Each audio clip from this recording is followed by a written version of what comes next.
51장 물이 부른 요르단강의 기적.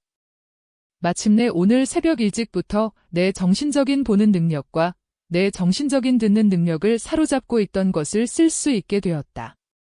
하느님의 일을 보고 들어야 하고 내 정신이 보는 것이 아닌 다른 것을 견딜 수가 없는데 바깥 세상의 일이나 집안일을 듣기 위하여 하는 노력 때문에 나는 고통을 당한다. 내가 예수님께 제가 여기 왔습니다. 이제는 앞으로 나아가셔도 됩니다. 하고 말씀드릴 순간을 기다릴 때 참을성을 잃지 않으려면 얼마나 참을성이 내게 필요한지 모른다. 왜냐하면 벌써 여러 번 말하였고 지금 되풀이해서 말하지만 내가 보는 것에 대한 이야기를 계속하거나 시작하지 못하게 되면 그때에는 그 장면이 처음부터 또는 내가 방해를 받은 그 시점에서 중단되었다가 내가 자유롭게 그 장면을 지켜볼 수 있게 될 때에 다시 전개되기 때문이다. 이것은 하느님께서 세세한 점을 빠뜨리거나 틀리는 것을 피하게 하시려고 그러시는 것으로 생각한다. 만일 내가 얼마 후에 쓰면 그런 일이 일어날 수 있을 것이다. 내가 보고 듣기 때문에 쓰는 그것을 나는 보고 듣는 동안에 쓴다는 것을 양심적으로 단언한다. 그러니까 이것은 내가 오늘 아침부터 보는 것이다. 그리고 내게 마음속으로 알려주시는 분은 이것이 길고 아름다운 환시의 시초라고 말씀하신다. 예수께서 몹시 고약한 날씨에 말할 수 없이 진흙으로 된 길을 가신다. 길은 작은 진흙 개천이어서 발을 옮겨놓을 때마다 진흙이 튀는데 누름쓰름하고 착착 달라붙고 멀렁멀렁한 비누처럼 미끄러운 진흙이다. 그 진흙이 샌들에 달라붙고 부항 항아리처럼 샌들을 빨아들이고는 동시에 어디론가 새버려 끊임없이 미끄러지기 때문에 걷기가 힘들다. 지난 며칠 동안에 비가 오고 또 온 모양인데 하늘은 아직도 비를 예고하고 있다. 하늘은 착 내려앉았고 낯빛 가리며 동남풍이나 동풍에 불린 짙은 구름들이 마구 돌아다닌다. 그 바람의 밀도가 너무 강해서 입안에 들어오는 공기가 마치 꿀을 바른 들쩍지근한 물체로 느껴질 정도이다. 풀과 나물가지를 휘게 하는 이 단속적인 바람의 기운도 날씨를 가볍게 하지는 못한다. 그래서 바람이 지나가고 나면 모든 것이 소나기가 쏟아질 듯한 무거운 부동의 상태로 돌아간다. 가끔 구름이 터지면서 마치 미지근한 샤워에서 오는 것처럼 뜨뜻한 굵은 빗방울이 떨어지면서 진흙탕의 거품을 일게 하며 옷과 다리에 흙탕물을 한층 더 튀게 한다. 예수와 사도들이 무릎까지 내려오는 속옷을 치켜 올려 허리까지 올라오게 하여 끈으로 허리띠에 매놓았는데도 아래쪽은 온통 진흙투성이가 되어서 아랫도리는 축축하고 더 위에 튀어오른 진흙 얼룩들은 거의 말랐다. 옷들과 겉옷들은 그것들을 깨끗하게 보존하고 또 짧기는 하지만 세찬 소나기를 이중으로 막으려고 할 수 있는 대로 높이 들고 가는 것까지도 흙탕물로 온통 더럽혀졌다. 발과 다리는 다리 중간까지 진흙이 밴 두꺼운 모직 양말을 다리에 박아 넣은 것 같이 보인다. 제자들은 날씨와 길에 대하여 조금 불평을 하고 말이 나온 김에 말하지만 이런 날씨에 길을 가려고 하는 선생님의 별로 위생적이 아닌 의지에 대하여도 불평을 한다. 예수께서는 못 듣는 채 하신다. 그러나 듣고 계시다. 두세 번 약간 뒤돌아 보신다. 그들은 오른쪽보다 좀 더 높아서 그 때문에 덜 진 길 왼쪽으로 가기 위하여 거의 일렬종대로 걸어간다. 예수께서는 그들을 보시려고 돌아다 보시지만 말씀은 하지 않으신다. 마지막으로 제자들 중에서 제일 나이 많은 사람이 말한다. 아이고, 불쌍한 내 신세. 내 몸에서 마르는 이 습기하고 나는 이제 고통을 느끼게 될 거야. 나는 이제 늙었단 말이야. 30살이 아니거든. 그러니까 마테오도 투덜거린다. 또 나는 어떡하고. 나는 이런 것에 습관이 돼 있지 않아. 가파르나움에 비가 올 때면 베드로 자네가 잘 알다시피 나는 집에서 나오지를 않았어. 염세서의 계산대에 사무원들을 배치하면 그들이 돈 내야 하는 사람들을 내게로 데려오곤 했었어. 나는 이런 목적으로 진짜 직무체계를 마련했었어. 사실이야. 그리고 또 날씨가 나쁠 때 누가 출입을 하냐? 어떤 우울증 환자나 그러지? 장과 여행은 날씨 좋을 때에 하는 거야? 입들 다물어. 선생님이 들으셔. 하고 요한이 말한다. 천만에 듣지 못하셔. 선생님은 지금 생각하시는 중인데 생각하실 때는 우리가 존재하지 않는 것과 같아 하고 토마가 말한다. 그리고 무슨 일을 한번 결정하시면 아무리 정당한 주의를 들여도 생각을 바꾸지는 않으신단 말이야. 선생님은 당신 하고 싶으신 대로 하셔. 당신 자신밖에 안 믿으셔. 이것이 선생님의 파별일 거야. 내 말을 좀 들으시면 좋을 텐데. 나는 아는 게 참 많거든. 유다가 능수능란한 사람이라는 자만을 가지고 다른 사람들보다 낫다는 거드름을 피우며 말한다. 자네가 뭘 아나? 하고 베드로가 화가 나서 시뻘개져서 갑자기 묻는다. 자넨 무엇이든지 알지. 자넨 어떤 친구들이 있나? 자넨 아마 이스라엘의 거물인 모양이지? 그러나 웃기지 마라. 자네도 다른 사람들이나 나같이 보잘것없는 사람이야. 좀 더 미남자이지. 그러나 젊음의 아름다움은 하루밖에 가지 못하는 꽃이야. 나도 미남자였어. 요한의 밝은 웃음소리가 공중에 울려 퍼진다. 다른 사람들도 웃는다. 그리고 베드로의 주름과 모든 뱃사람의 다리처럼 좀 벌어진 그의 다리와 약간 소눈 같고 호수의 바람으로 붉어진 그의 눈 때문에 그를 좀 놀려먹는다. 실컷 웃게. 그렇지만 이건 사실이야. 그리고 내 말을 막지들 말라고. 유다, 자네 말 좀 해보게. 자네가 어떤 친구들을 두었나? 자네가 뭘 아나? 자네가 안다고 이해시키는 것을 알기 위해서는 자네가 예수님의 적들 가운데 친구들을 가지고 있는 것이 틀림없어. 그런데 적들 가운데 친구를 가진 사람은 배반자야. 이봐, 총각. 자네의 아름다움에 애착을 가지고 있거든. 조심하게. 내가 이제는 미남자가 아닌 것은 사실이지만 내가 아직 힘이 세다는 것도 사실이고 자네 이빨 몇 개 부러뜨리는 거나 눈 하나 꿰뚫는 것 따위는 어려운 일이 아닐 테니까 말이야 하고 베드로가 말한다. 저 말투 좀 봐. 정말이지 교양 없는 어부의 말투야. 하고 유다가 모욕을 당한 왕자와 같은 경멸하는 태도로 말한다. 그렇고 말고. 그리고 난 그걸 자랑스럽게 생각해. 어부야. 그렇지만 우리 호수처럼 솔직한 어부란 말이야. 우리 호수는 폭풍우를 일으킬 생각이면 잔잔하게 해주마 하고 말하지 않고 좀 몸서리를 치고 하늘 꼭대기에다 구름 몇 덩어리를 증인처럼 놔둔단 말이야. 그 경고를 알아듣고 거기 따라서 행동하려면 바보이거나 술 취해 있지만 않으면 된단 말이야. 그런데 자네는 대단한 것 같이 보이는 이 진흙과 같단 말이야. 보라고. 그러면서 발로 힘껏 밟아서 흙탕물을 미나민 가리옷 사람의 턱에까지 튀게 한다. 아니, 베드로. 이런 태도는 비열한 짓이야. 이게 사랑에 대한 선생님의 말씀의 결과 전부인가? 또 자네의 경우에는 겸손과 솔직성에 대한 말씀은 어떻고? 자, 자네가 아는 걸 말해보게. 자네가 뭘 아나? 자네가 안다는 것이 사실인가? 그렇지 않으면 자네가 유력한 친구들을 가지고 있다고 믿게 하려고 잘난 체 하는 건가? 벌레같이 보잘것없는 자네가 말이야. 내가 아는 것은 확실히 알고 있지만 자네에게 말해서 갈릴레아 사람인 자네 같은 사람이 좋아할 싸움을 걸지는 않겠네. 내가 되풀이해 말하지만 선생님이 고집을 덜 부리시면 대단히 좋을 걸세. 그리고 또 덜 과격하시면 말이야. 사람들은 자존심이 상하는 말을 듣는데 지친단 말이야. 과격하시다고? 그렇지만 선생님이 과격하시면 자네를 즉시 강 속으로 날려보내셔야 할 걸세.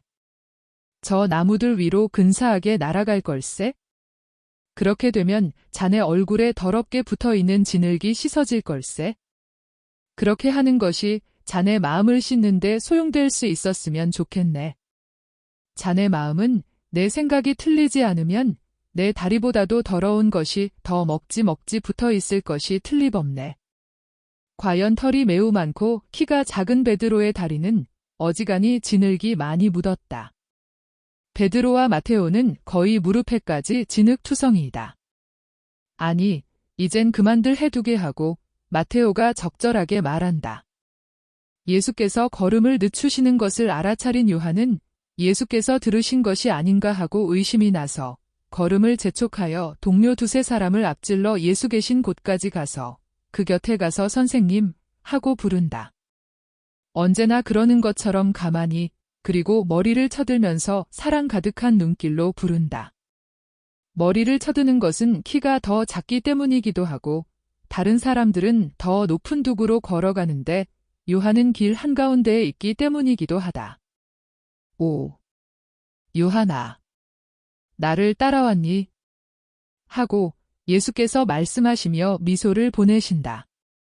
요한은 선생님이 들으셨는지 알기 위하여 선생님의 얼굴을 다정스럽게 그러면서도 겁도 내고 살펴보면서 대답한다. 예, 선생님. 저를 원하십니까? 나는 항상 너를 원한다. 나는 너희 모두 가지고 있기를 원한다. 그리고 너 같은 마음을 모두 가지고 있기를 원한다. 그러나 내가 지금 있는 곳으로 걸어가면 흠백젖고 말겠다. 선생님, 그건 상관없습니다. 선생님 곁에 있는 것 말고는 제게 중요한 것이 아무것도 없습니다. 너는 항상 나와 함께 있고 싶으냐? 너는 내가 조심성이 없고 너희들까지도 난처한 처지에 몰아넣을 수 있다고 생각하지 않는구나. 너는 내가 내 의견을 따르지 않기 때문에 모욕을 당한다고 느끼지 않느냐? 아이고. 선생님. 그럼 들으셨군요. 요한은 어쩔 줄을 모른다. 다 들었다. 맨 처음부터. 그러나 슬퍼하지 말아라. 너희들은 완전하지 못하다. 내가 너희들을 고를 때 그것을 알고 있었다. 또 너희가 빨리 완전하게 되기를 바라지도 않는다. 너희들은 우선 두 가지 이식을 통해서 야생 상태에서 가정 상태로 건너와야 한다. 어떤 이식입니까, 선생님? 하나는 피의 이식이고 하나는 불의 이식이다. 그런 다음에는 너희들이 하늘의 용사가 돼서 우선 너희부터 시작해서 세상을 회개시킬 것이다. 피와 불이요. 그렇다, 요한아. 피는 내 피다. 안 됩니다. 예수님. 하고 요한은 신음하며 말을 막는다. 침착해라, 이 사람아. 내 말을 중단하지 말고 우선 제일 먼저 내가 이 진리들을 들어라. 너는 그럴 자격이 있다. 피는 내 피이다. 너는 이미 알고 있다. 나는 이 때문에 왔다. 나는 구속자이다. 예언자들을 생각하여라. 그들은 내 사명을 묘사할 때에 점 하나도 빠뜨리지 않았다. 나는 이사야가 묘사한 사람일 것이다. 그리고 내가 피를 잃었을 때 내 피가 너희들을 풍부하게 할 것이다. 그러나 나는 이것으로 만족하지 않겠다.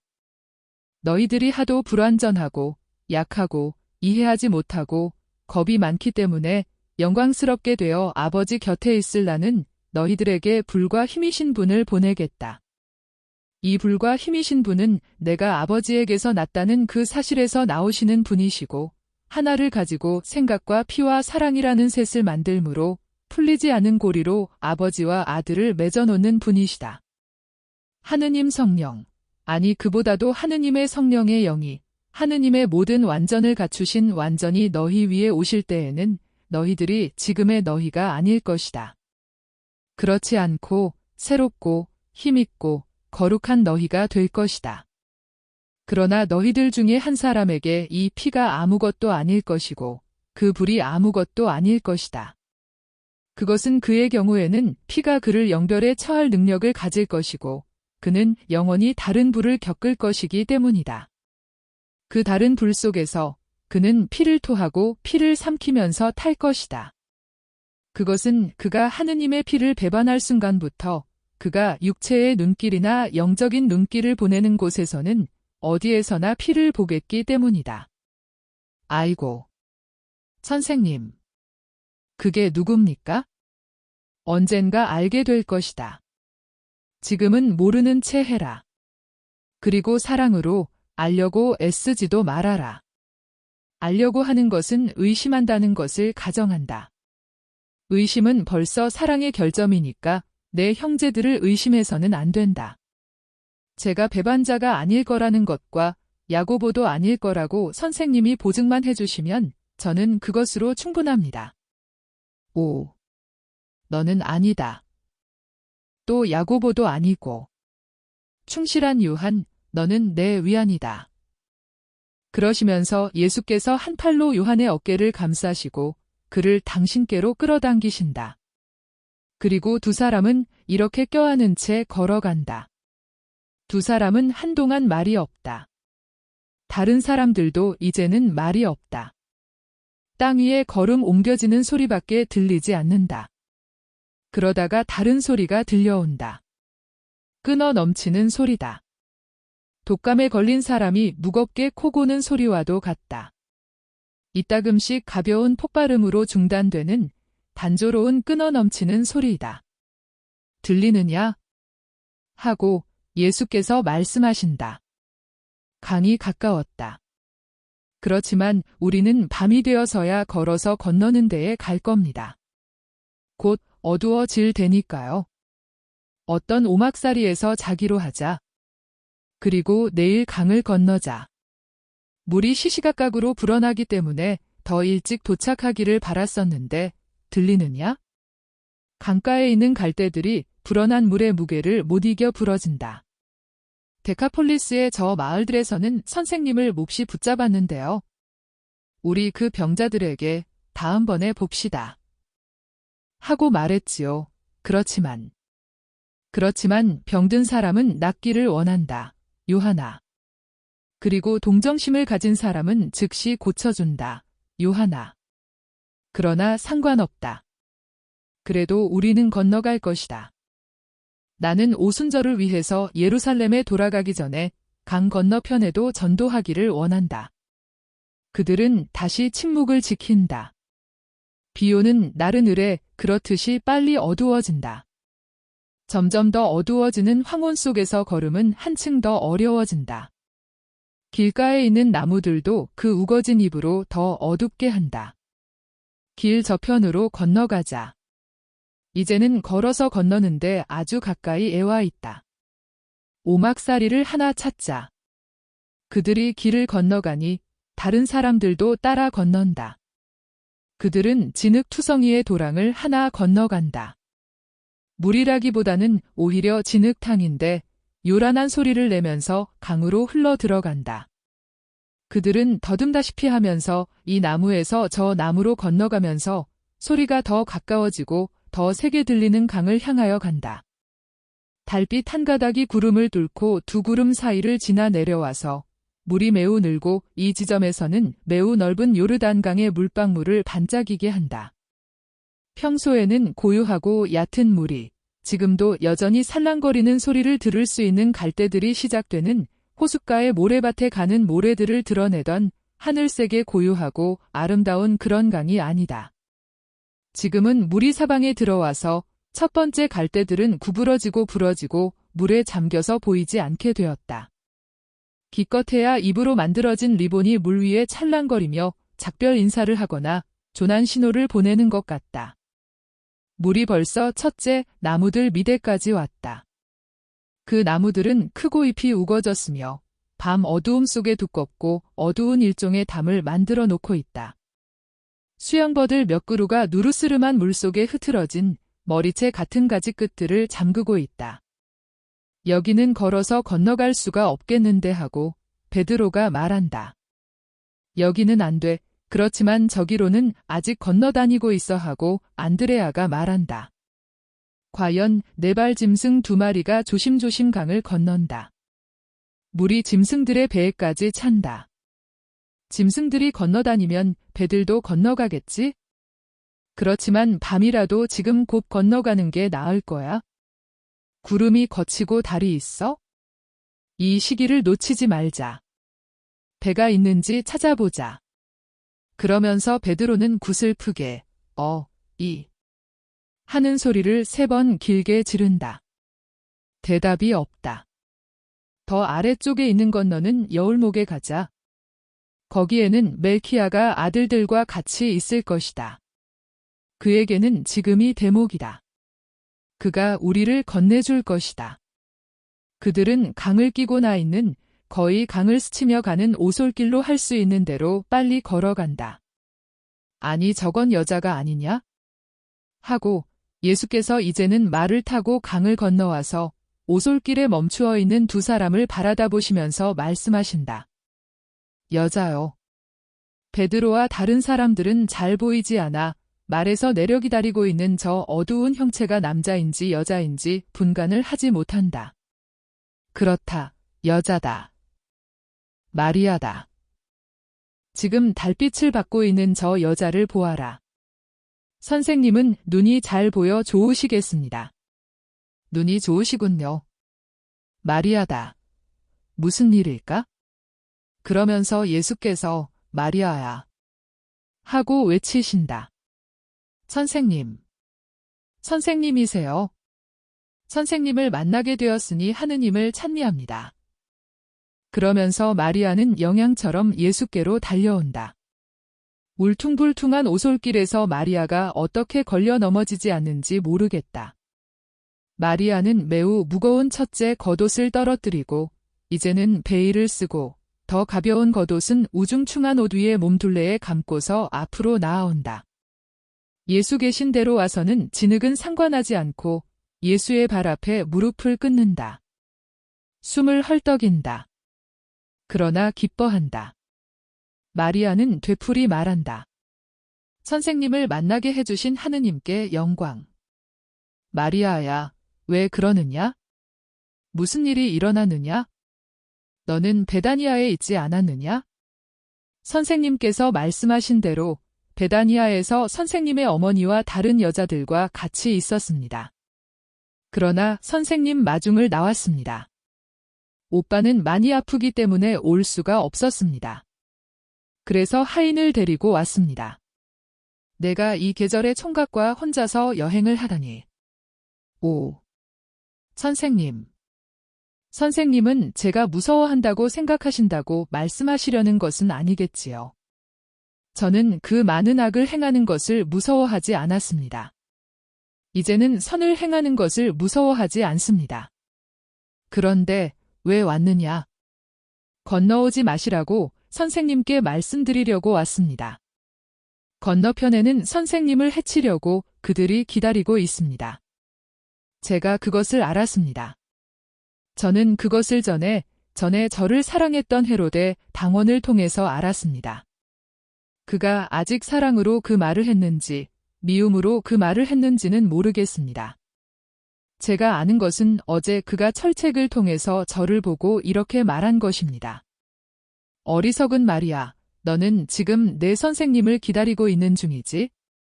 잘하는 일이다. 이것이 마지막일 테니까 말이다. 그가 유다로 건너오면 붙잡힐 거다. 그를 잘 봐둬라. 그리고 빠져나오너라. 지금 그의 곁에 있는 것은 조심성 있는 일이 아니니까 말이다 하고요. 그러니 제가 어떤 마음을 가지고 사정을 알아보았는지 생각하실 수 있지요. 선생님도 아시다시피 저는 그런 사람들을 많이 압니다. 그런데 그 사람들이 저를 미친 여자로나 마귀 들린 여자로 취급하면서도 제게 아직 말은 합니다. 저는 그것이 사실이라는 것을 알았습니다. 그래서 선생님의 어머니께는 걱정을 끼치지 않으려고 아무 말씀도 드리지 않고 말 2피를 가지고 왔습니다. 피하십시오, 선생님, 즉시 피하십시오. 만일 선생님이 여기 요르단강 건너편에 계시다는 것을 그들이 알면 이리로 올 것입니다. 그리고 헤로데는 선생님을 찾습니다. 이제는 선생님께서 마케론테에 너무 가까이 계십니다. 떠나십시오. 멀리 떠나세요. 제발, 제발, 선생님. 마리아야, 울지 말아라. 무섭습니다. 선생님. 아니다. 밤중에 강을 건널 만큼 용감한 내가 무서워하다니. 그러나 이것은 강이지요. 저 사람들은 선생님의 적입니다. 그리고 선생님을 미워합니다. 선생님에 대한 그들의 증오가 무섭습니다. 저는 선생님을 사랑하니까요. 두려워 말아라. 그들이 나를 아직은 잡지 못할 것이다. 내 때가 아직 되지 않았다. 그들이 길마다 많은 군대와 부대들을 배치하더라도 나를 잡지는 못할 것이다. 그러나 내가 원하는 대로 하마. 뒤로 돌아가겠다. 유다가 막연히 무엇이라고 중얼거리니 예수께서 대답하신다. 유다야, 그렇다. 내가 말하는 바로 그대로다. 그러나 내 말의 첫째 부분은 정확히 맞았다. 내가 마리아의 말을 옳다고 생각한다는 것은 맞았다. 그러나 내가 암시하는 것과 같이 여자이기 때문이 아니라 사랑의 길에 가장 많이 전진한 여자이기 때문에 그를 옳다고 여기는 것이다. 마리아야, 내가 할 수 있는 한 집으로 돌아가거라. 나는 뒤로 돌아가서 건너갈 수 있는 데에서 건너가서 갈릴레아로 가겠다. 내 어머니와 다른 사람들과 같이 가나의 수산나의 집으로 오너라. 거기서 어떻게 해야 할지를 너희에게 말해주겠다. 축복을 받고 평안히 가거라. 하느님께서 너와 함께 계신다. 예수께서는 마리아의 머리에 한 손을 얹으시고 이렇게 강복을 하신다. 마리아는 그리스도의 손을 잡아 입맞춤한다. 그리고 다시 일어나서 돌아간다. 예수께서는 그가 가는 것을 바라다 보시고 그가 두꺼운 겉옷을 주어서 다시 입고 말 있는 대로 가서 건너는 대로 다시 가서 건너가려고 말을 타는 것을 바라다 보신다. 그럼 이제는 떠나자 하고 예수께서 말씀하신다. 너희들을 쉬게 하고 싶었지만 그렇게 할 수가 없다. 유다가 어떻게 생각하건 나는 너희들의 보호에 마음을 쓴다. 그리고 만일 너희들이 내 원수들의 소나귀에 들어가면 그것이 너희 건강에는 물과 진흙보다도 더 고약하리라는 것을 분명히 알아라. 모두가 숨은 비난을 알아듣고 그 비난이 그들이 앞서 이야기한 것들에 대한 대답으로 주어진 것임을 깨닫고 고개를 떨어뜨린다. 그들은 밤새껏 잠시겠다가 잠깐 소나기가 오고 하는 것이 반복되는 가운데 걷고 또 걷는다. 강 근처에 더러운 오막살이들이 널려있는 작은 마을에 그들이 이르렀을 때 창백한 새벽빛이 나타나기 시작한다. 걸어서 건너는 대보다는 강이 덜 넓다. 작은 배들은 불어난 물에서 보호하기 위해서 마른 땅에 끌어올려져 있는데 집들이 있는 뒤에까지 끌어올려져 있다. 베드로가 하고 외친다. 어떤 오막살이에서 튼튼하지만 나이 먹은 남자가 나온다. 왜 그러시오? 강을 건널 배를 구하오. 안 돼오. 강이 너무 불었소. 물살이. 아. 여보시오. 누구에게 그런 말을 하는 거요? 나는 갈릴레아의 어부요. 바다는 바다요. 하지만 여긴 강이요. 나는 내 배를 잃고 싶지 않소? 또 그리고 나는 배가 하나뿐인데 당신은 당신 친구들하고 사람이 많지요. 거짓말 마시오. 당신 정말 배가 한 척뿐이요? 내가 거짓말을 하면 내 눈이 멀어도 좋소. 당신 눈이 실제로 멀지 않을지 조심하시오. 이분은 갈릴레아의 선생님이신데 소경들에게 눈을 주시지만 당신의 눈을 멀게 해서 당신을 만족시킬 수도 있소? 아이고 맙서사. 선생님. 용서하십시오. 선생님. 그러시오. 절대로 거짓말을 하지 마시오. 하느님께서는 진실한 사람들을 사랑하시오. 마을 사람 모두가 당신 말이 거짓말이라고 부인할 수 있는데 왜 배를 하나밖에 가지지 못했다고 말하시오? 사람으로서는 거짓말을 했다가 그것이 폭로되면 너무나 창피스러운 일이오. 당신 배를 내게 주겠소? 모두 드리겠습니다. 선생님. 베드로야, 몇 척이나 필요하냐? 보통 때면 2척이면 충분할 것입니다. 그러나 물이 불어서 조종하기가 더 어려우니까 세척이 필요할 것입니다. 어부 양반, 쓰시오. 그렇지만 배들을 어떻게 되찾아옵니까? 배 하나에 타고 오시오. 아들들이 없소? 아들이 하나 있고 사위가 둘의 손자들도 있소. 한 배에 두 사람이면 충분히 돌아올 수 있소. 갑시다. 그 사람은 다른 사람들을 부른다. 그리고 베드로와 안드레아와 야고보와 요한의 도움을 받으며 배들을 물에 띄운다. 물살이 세어서 배들을 끌고 가려고 한다. 가장 가까운 나무들에 배들을 붙잡아 맨 밧줄들이 활시위처럼 쟁쟁하게 캥겨져서 힘을 쓰는 바람에 삐걱거린다. 베드로는 바라다 본다. 배들을 보고 강을 본다. 바라다 보고 머리를 내저으며 반백이 된 머리를 극적거린다. 그리고 예수께 이상야릇한 눈길을 보낸다. 무서우냐, 베드로야? 거의 그렇습니다. 무서워 말아라. 믿음을 가져라. 그리고 당신도. 하느님과 하느님이 보내신 사람들을 모시는 사람은 무서워해서는 안 된다. 타자, 내가 첫 배에 타겠다. 배주인은 체념한다는 몸짓을 한다. 그는 자기와 자기 친척들의 최후가 왔다고 생각하는 모양이다. 적어도 그는 배들을 잃게 되거나 물결치는 대로 떠내려갈 것이라고 생각할 것이 틀림없다. 예수께서는 벌써 배에 오르셔서 이물에 서 계신다. 다른 사람들은 예수와 같은 배를 타기도 하고 다른 배들을 타기도 한다. 무대서 작은 노인 한 사람만이 남아서 밧줄을 살펴보고 있는데 아마 사환인 모양이다. 다들 탔느냐? 다들 탔습니다. 노들이 준비되었느냐? 준비되었습니다. 당신은 강가에서 밧줄을 푸시오. 작은 노인은 나무줄기 가까이에 매 놓았던 갈고리에서 밧줄들을 푼다. 배들은 풀려나는 대로 밧줄들을 물이 흘러가는 방향인 남쪽으로 빗나간다. 그러나 예수께서는 기적을 행할 때의 얼굴을 하고 계신다. 예수께서 강에 대고 뭐라고 말씀하시는지는 모르겠다. 내가 아는 것은 물살이 거의 멈추었다는 사실이다. 물살은 요르단강에 물이 불지 않았을 때의 느린 움직임밖에 없다. 배들은 어렵지 않게 물살을 가르고 빨리 나아가기까지 한다. 그래서 배 주인이 놀라는 모양이다. 배들은 건너편 강 언덕에 닿았다. 사람들은 쉽게 배에서 내린다. 그리고 노가 움직이지 않고 있는데도 물살이 배들을 끌어가려고 하지 않는다. 선생님은 정말 능력을 가지고 계시다는 것을 알겠습니다 하고 배주인이 말한다. 선생님의 종에게 강복하십시오. 그리고 죄인인 저를 기억해 주십시오. 왜 능력이 있다고 말하오? 이거 보십시오.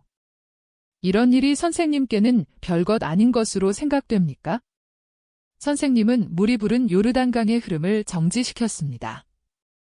여호수아가 벌써 이런 기적을, 그것도 이보다 더 큰 기적을 행했소. 언약의 궤를 지나가게 하려고 강물이 없어졌었으니까요. 여보시오. 당신은 하느님의 진짜 언약의 궤를 건너오시게 했소 하고 유다가 자랑스럽게 말한다.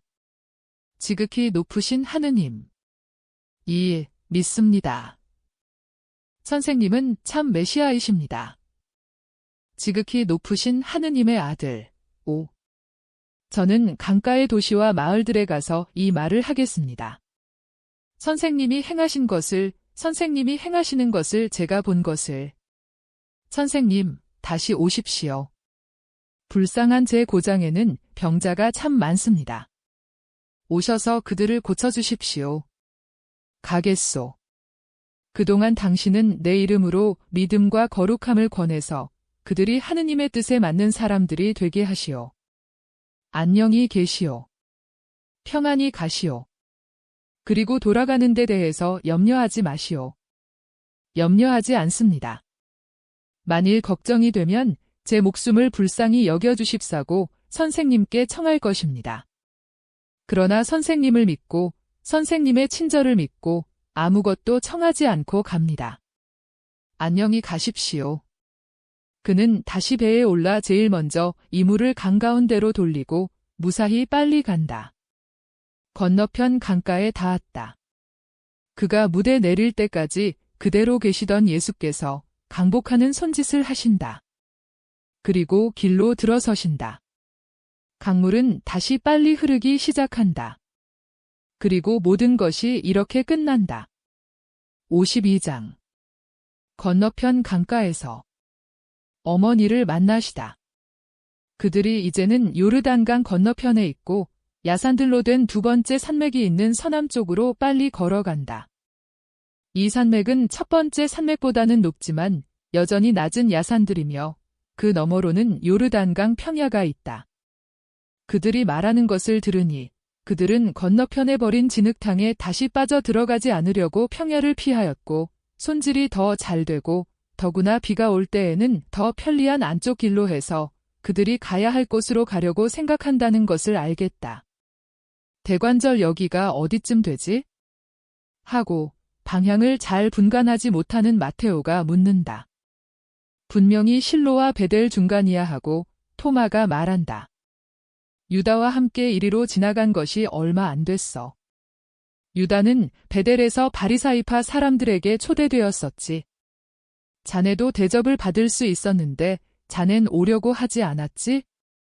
그러나 그 사람들도 나도 자네에게 오지 말게 하고 말하지는 않았네. 나도 자네들이 그 말을 했다고 말하지 않네? 나는 그저 거기서 복음을 전하던 제자들과 같이 있는 편을 택했다는 말만을 하겠네. 사건은 이것으로 끝났다. 그리고 안드레아까지도 기뻐하며 말한다. 만일 베델에서 우리가 바리사이파 사람들을 친구로 가지고 있으면 우리가 공격을 당하지 않겠구먼. 그러나 우리는 예루살렘으로 가지 않고 뒤로 돌아가고 있는데 하고 그들이 안드레아에게 이 일을 제기한다. 우리는 그래도 과월절을 지내러 예루살렘으로 가야 하는데 어떻게 갈지 모르겠는데.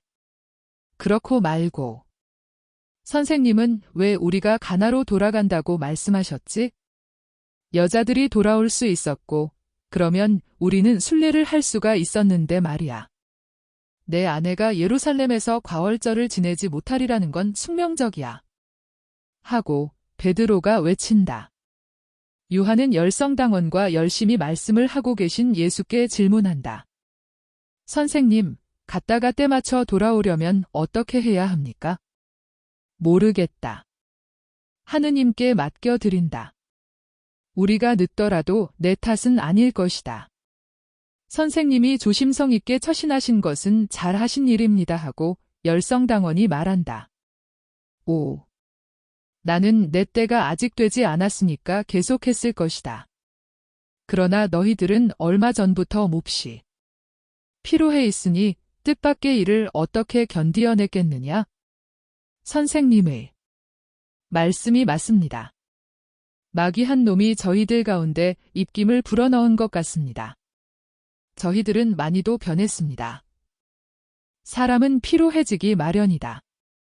사람은 일이 빨리 되어 나가기를 바라고 터무니없는 꿈들을 꾸고 있다. 꿈이 현실과 다른 것을 알아차리면 마음이 어지러워진다. 그리고 착한 뜻을 가지고 있지 않으면 약해진다. 한순간에 혼돈에서 우주를 나오게 하실 수 있는 전능하신 분께서 날이라고 불리는 시간으로 구분된 일정한 기간 동안에 그렇게 하셨다는 것을 사람은 기억하지 못한다. 나는 온 세상의 영적인 혼돈에서 하느님의 나라를 나오게 해야 한다. 그리고 나는 이 일을 하겠다. 나는 하느님의 나라의 기초를 세우겠다. 나는 지금 그 기초를 세우는 중이다. 그래서 무너지지 않을 기초를 닦기 위해 매우 단단한 바위를 깨뜨려야 한다. 너희들은 천천히 벽을 쌓아 올려야 한다. 너희 후계자들은 이를 높게 넓게 계속할 것이다. 내가 일을 하다가 죽을 것과 같이 너희도 그렇게 죽을 것이다. 그리고 피를 흘리면서 죽는 다른 사람들이 있을 것이고 또는 피는 흘리지 않더라도 희생정신과 너그러운 정신을 요구하고 눈물과 피와 한없는 참을성을 요구하는 이 일로 쇠약해져서 죽는 다른 사람들도 있을 것이다. 베드로가 반백의 머리를 예수와 요한 사이로 내민다. 무슨 말씀을 나누시는지 알 수 있을까요? 5. 시몬아, 이리 오너라. 미래의 교회에 대해 말하고 있었다. 너희들의 서두름과 권태와 낙담과 그와 비슷한 다른 것들 대신에 미래의 교회는 침착과 꾸준함과 노력과 신뢰를 요구한다는 것을 설명하고 있었다. 미래의 교회는 그의 모든 구성원의 희생을 요구한다고 설명하고 있었다. 교회의 창시자이고 그 신비적인 머리인 나를 위시하여 너희에 이르기까지, 모든 재산에 이르기까지 그리스도인이라는 이름을 가지고 보편적인 교회의 일원이 될 모든 사람에 이르기까지, 그리고 교계 제도의 큰 등급 안에서 실제로 가장 보잘것없는 사람들, 그저 괴짜로나 보이는 사람들이 교회를 참으로 살아있는 것이 되게 할 것이다. 정말이지 자꾸만 새로워지는 사도 집단들의 믿음과 힘을 생생하게 유지하기 위하여 자주 이 사람들에게 피신해야 하겠고, 또 그 사도들을 사탄에 의하여 또 세함하고 교만하고 불신하는 사람들에 의하여 괴롭힘을 당하게 내버려 두어야 할 것이다. 그리고 그들의 정신적인 순교는 육체적인 순교와 마찬가지로 고통스러울 것이다. 그것은 그들이 그들을 행동하도록 격려하시는 하느님의 뜻과 사탄의 도구인 인간의 악의 사이에 끼어 있겠기 때문이다. 사실 사탄은 사도들에게서 내 사업을 마비시키고 그 하나하나가 악마에 대한 결정적인 타격이 되는 내 사업의 결과를 마비시키기 위하여 내 사도들을 거짓말쟁이와 미치광이와 마귀 들린 자로 인정받게 하는데 온 정성과 온 폭력을 기울일 것이다. 그런데 그들이 견디어내겠습니까? 그런데 내가 육체적으로 그들과 같이 있지 않는데도 견디어낼 것이다. 그들은 의무적으로 믿어야 할 것뿐 아니라 그들의 은밀한 사명을 믿어야 하고, 그 사명이 거룩하다는 것을 믿어야 하고, 그 사명이 유익하다는 것을 믿어야 하고, 그 사명이 내게서 온다는 것을 믿어야 할 것이다. 그들 주위에서는 사탄이 그들에게 공포를 주려고 쎄액쎄액 소리를 내고, 세상은 그들을 조롱하기 위하여, 그리고 항상 완전한 견식을 갖추지는 못한 하느님의 사제들을 비난하기 위하여 큰 소리로 외칠 터인데 말이다. 이것이 미래의 내 대변자들의 운명이다. 그렇지만 나는 사람들에게 충격을 주어 복음과 그리스도에게로 다시 데려오는 것 외에 다른 방법이 없을 것이다. 그러나 내가 그들에게 요구할 모든 것, 내가 그들에게 명하고 그들에게서 받을 모든 것 대신에 나는 그들에게 영원한 기쁨, 특별한 영광을 주겠다. 하늘에서는 덮인 책이 하나 있다. 하느님께서만 그 책을 읽으실 수 있다. 그 책에는 모든 진리가 들어있다. 그러나 어쩌다가 하느님께서 봉인을 뜯으시고 사람들에게 이미 말씀하신 진리들을 다시 생각나게 하시고 이 운명을 위하여 선택된 어떤 사람에게 그 신비로운 책에 들어있는 것과 같은 과거와 현재와 미래를 알도록 강요하기도 하신다. 너희들은 가정에서 제일 훌륭한 아이들이나 학교에서 가장 훌륭한 생도가 어른들의 책을 읽고 그에 대한 설명을 들으라고 아버지나 선생에게 불려가는 것을 본 적이 있느냐? 그 아들이나 생도가 아버지나 선생 곁에 가면 아버지나 선생은 한 팔로는 아들이나 생도를 껴안고 다른 손검지로는 사랑하는 아들이나 생도가 읽어서 알기를 바라는 글줄들을 가리킨다. 하느님께서도 이런 운명을 주시는 사람들에게 이와 같이 하신다. 하느님께서는 그들을 끌어당기시어 팔로 붙잡으시고 당신이 원하시는 것을 읽고 그 뜻을 알도록 강요하시고 그 다음에는 그것을 말하고 그로 인하여 멸시와 고통을 당하도록 강요하신다. 사람인 나는 천상책의 진리들을 말하는 사람들의 맨 앞에 서 있는데 내가 그로 인하여 멸시와 고통과 죽음을 당한다. 그러나 아버지께서는 벌써 내 영광을 준비하고 계신다. 그리고 나는 내 영광으로 올라가면 이내 닫힌 책에서 내가 원하는 점들을 읽으라고 강요한 사람들의 영광을 준비하겠고, 그리고 부활한 온 인류와 천사들의 무리 앞에서 그들을 내 곁으로 불러서 그들이 어떤 사람들이었는지를 보여주겠다. 그때에는 덮어두는 것이 아무 소용이 없게 된 책의 봉인을 내가 뜯을 터인데, 그들은 세상에서 고통을 당할 때에 내가 이미 그들에게 뜻을 밝혀주었던 말들이 씌어 있는 것을 다시 보고 다시 읽으면서 미소를 지을 것이다. 그러면 다른 사람들은요? 하고 가르치심에 주의를 매우 기울이고 있는 요한이 묻는다. 어떤 다른 사람들 말이냐? 저같이 세상에서 그 책을 읽지 못한 다른 사람들은 그 책에 무슨 말이 있는지 영영 알지 못합니까? 하늘에서는 지극히 행복한 사람들이 모든 것을 알 것이다. 그들은 무한한 지혜 속에 흡수되어 있어서 알 것이다. 즉시요. 죽자마자요. 생명에 들어가는 즉시. 그러나 그러면 왜 마지막 날에 선생님이 그 책을 알도록 그들을 부르신다는 것을 보이시겠습니까? 그것은 지극히 행복한 사람들뿐 아니라 온 인류가 그 책을 보아야 하겠기 때문이다. 그리고 영벌 선고를 받은 자들 가운데에는 하느님의 대변자들을 미치광이와 마귀 들린 자들의 목소리라고 조롱하고 내가 내 대변자들에게 준 그 선물 때문에 그들을 괴롭힌 자들이 많을 것이다. 이것은 세상의 우둔한 악의에 대해서 저순교자들에게 내려주는 길지만 불가피한 복수이다. 그걸 보면 얼마나 기분이 좋았을까? 하고 요한이 몹시 기뻐서 외친다. 그래, 모든 바리사이파 사람들이 격분해서 이를 가는 것을 보는 것이 말이야 하고 베드로가 손을 비비며 말한다. 오! 나는 예수님과 또 예수님과 함께 그 책을 읽으러 가는 축복받은 사람들만을 쳐다보리라고 생각해 하고 그 시간을 꿈꾸고 있는 요한이 대답한다. 빨간 입술에는 어린애 같은 미소를 띠고 눈은 알 수 없는 무슨 빛나는 환상에 사로잡혀 있는데 감격으로 인하여 생긴 눈에 그대로 남아있어 담청색 홍채를 빛나게 하는 눈물로 더 맑아 보인다.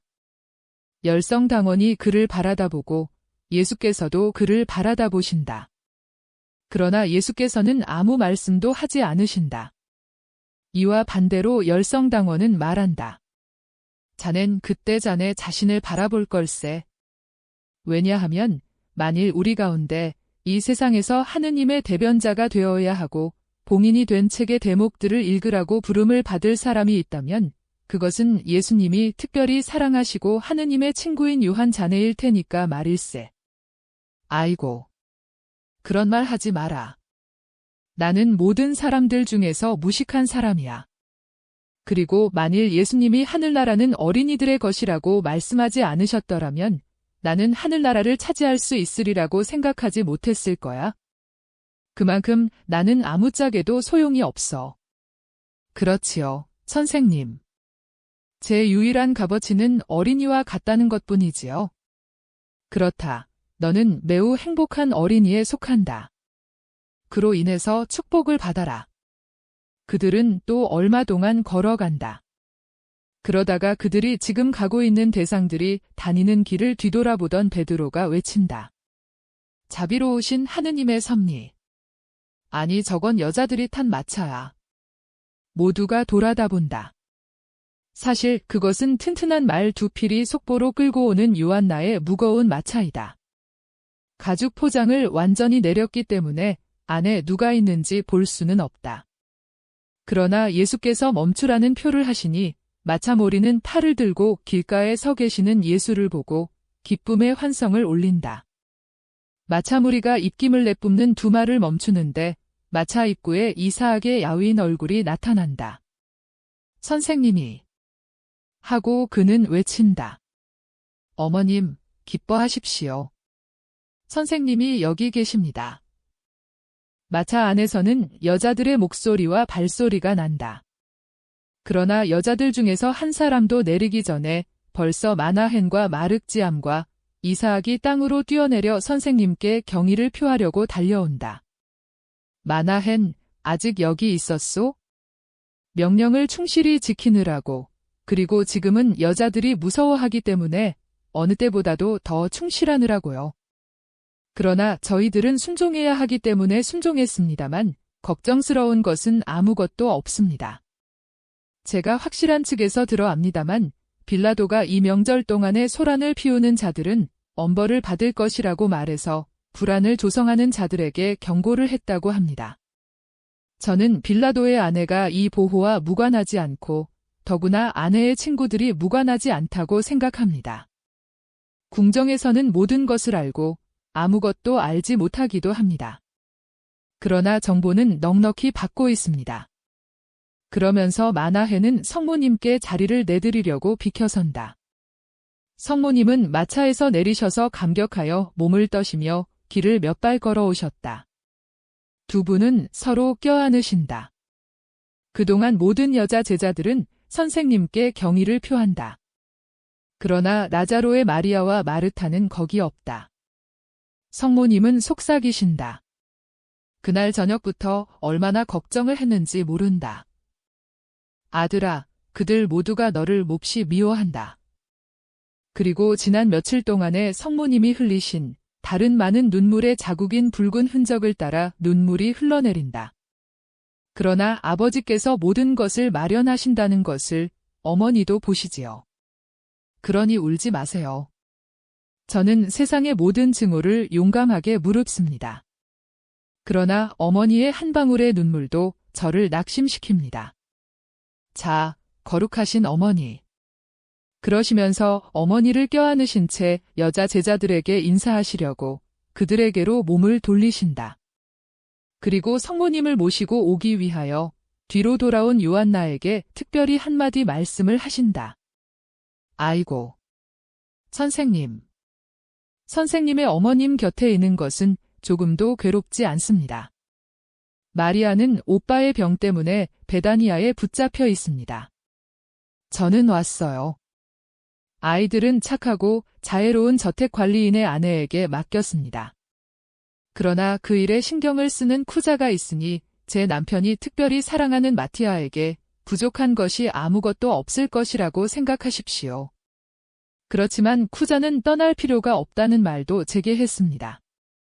총독의 경고는 헤로디아의 손톱까지도 부러뜨린답니다. 그리고 분봉왕 자신은 무서워서 벌벌 떨고 헤로디아가 그를 토마의 눈밖에 나게 하지 않도록 감시한다는 한 가지 생각밖에는 없다고 합니다. 요한의 죽음은 헤로디아에게 많은 해를 끼쳤습니다. 그리고 헤로데도 요한을 죽인 것 때문에 백성들이 그에게 반감을 가지고 있다는 것을 알고 있습니다. 알아도 썩 잘 알고 있어요. 그 교활한 사람이 가장 심한 벌은 로마의 증오를 품은 허망한 보호를 잃는 일일 것임을 깨닫고 있습니다. 그러면 백성이 즉시 그를 공격할 것입니다. 따라서 의심을 마십시오. 그는 아무 행동도 앞장서서 취하지 않을 것입니다. 그러면 예루살렘으로 돌아가자. 너희들은 아주 안심하고 갈 수 있다. 자, 가자. 여자들은 마차에 오르도록, 그리고 여자들과 같이 마테오와 필요한 사람들도 마차에 오르도록 하여라. 베델에서 쉬기로 한다. 가자. 여자들은 순종한다. 여자들과 함께 마테오와 바르톨로메오도 마차에 오른다. 다른 사람들은 마나헨과 이사학과 마륵지암과 함께 마차를 따라 걸어가는 쪽을 택한다. 그리고 마나헨은 베다니아에서 라자로 곁에서 조용히 은거하고 있는 중에 불안의 씨를 뿌린 헤로데 당원의 객설 속에 어떤 것이 진실인지를 어떻게 알아보았는지를 이야기한다. 그러면서 마나헨은 라자로가 매우 고통을 겪고 있다고 말한다. 여자 한 사람이 베다니아에 갔소? 아닙니다. 주님. 그러나 저희들은 거기서 떠난 지가 사흘째 됩니다. 그 여자가 누구입니까? 여자 제자요. 그 여자는 정고 외돌토리이고 능력이 없으니까 엘리사에게 주겠소. 엘리사는 요한나의 저택에 있습니다. 엘리사도 오려고 했지만 감기에 몹시 걸렸습니다. 선생님을 뵙기를 갈망하고 있었습니다. 하지만 선생님을 뵈면 내가 평화를 얻는다는 걸 당신들은 몰라요 하고 말했습니다. 그 처녀로 엘리사에게도 기쁨을 주겠소? 그런데 마륵지암, 너는 말을 안 하니? 선생님, 저는 듣습니다. 이 소녀는 듣고 쓰고 합니다. 이 사람 저 사람에게 선생님의 말씀을 되풀이하게 하고는 쓰고 또 씁니다. 그러나 저희가 그 말씀을 제대로 말했겠습니까? 하고 이사학이 말한다. 내가 들여다보고 내 제자가 한 일에 빠진 것이 있으면 내가 덧붙이겠다 하고 예수께서 마륵지암에 약간 갈색이 도는 뺨을 어루만지며 말씀하신다. 그리고 물어보신다. 그런데 할아버지는 어떠시냐? 되었느냐? 오. 그러면요. 할아버지는 저를 못 알아보았습니다. 기뻐서 우셨어요. 그렇지만 이스마엘이 그 사람들을 보내기 때문에 우리가 할아버지를 성전에서 다시 볼 것입니다. 이스마엘이 올해에는 농부들에게 더 많은 날짜를 주기까지 했습니다. 그 사람은 선생님을 두려워합니다. 그럴 테지. 스밧달의 카나니아에서 저 조그만 난처한 일이 일어난 다음이니. 하고 베드로가 웃으면서 말한다. 그러나 하느님을 무서워하는 것은 건설적이 아니고 파괴적이기까지 하다. 그것은 우정이 아니라 미움으로 변할 수 있는 기다림이다. 그러나 각자가 자기가 줄 수 있는 것을 주는 것이다. 그들은 길을 계속하는데 내 눈에는 보이지 않게 된다.